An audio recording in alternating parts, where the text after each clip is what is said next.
In a world where our identity is crunched between number sets of likes, comments, and views, is social media crushing authenticity? Personal branding in this digital era, as Jill Avery writes in her Harvard Business Review, is an intentional strategic practice which you define and express your own value proposition.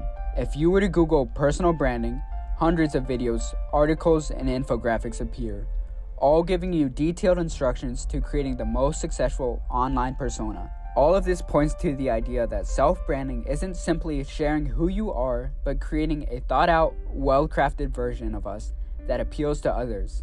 Self-branding is work. It requires that we define our values, create a promised version of ourselves, and then stick to it. Furthermore, social media doesn't wait, and unfortunately, often, nor does our audience. Creating a personal brand demands our time, energy, and careful curation of content. Perhaps you aren't trying to create a dramatic online presence. Social media is still where we all connect, scroll, and share. The weekly, monthly, or even sporadic post still calls for the best version of ourselves. We put unspoken pressures on ourselves to find the perfect photo and craft the cleverest caption. Many of us do this without even realizing it.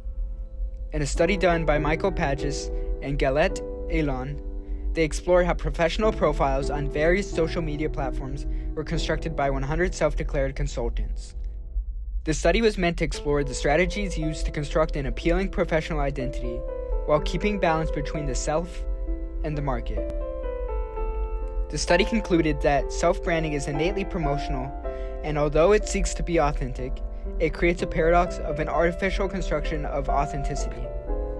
Every post is part of this image that we wish to create for others and ourselves. Self-branding has become so interwoven with our culture that it's almost subconscious. So how much of yourself are you pouring into being seen? What happens when the image that we so adamantly try to create feels inadequate? When our posts don't get the engagement we hoped for? When we start comparing our muddled lives to the endless reels of perfection? Mohammed Zarek explains in his article, Commodifying the Self, social media is driven by consumerism and is always about the next big thing. New trends and societal expectations are constantly being redefined.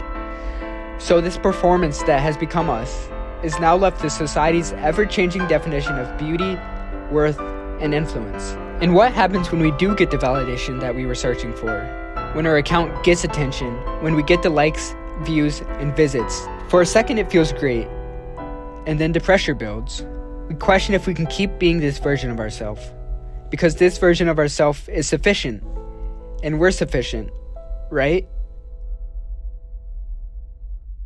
The truth is, we are too complex to be defined by a value proposition, or a series of words written in a bio, or a series of pictures in a grid.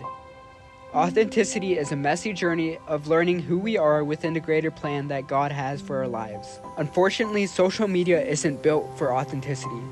Its algorithms are driven by statistics and data, yet these numbers have caused us to hide our authentic selves behind screens. Our online personas are a tool for connection, but they are not us. Whether posting or scrolling, social media is something that we do. It can even be a job for some. So just like work, it's important to differentiate our work from our identity. Take a step away, post only when it feels meaningful. Authenticity isn't found in the numbers or in the posts that you scroll through. Authenticity is seen when you walk the hard yet fruitful life that God has so carefully placed you in. Authenticity isn't a brand. It's who you are and who you are meant to be in Him.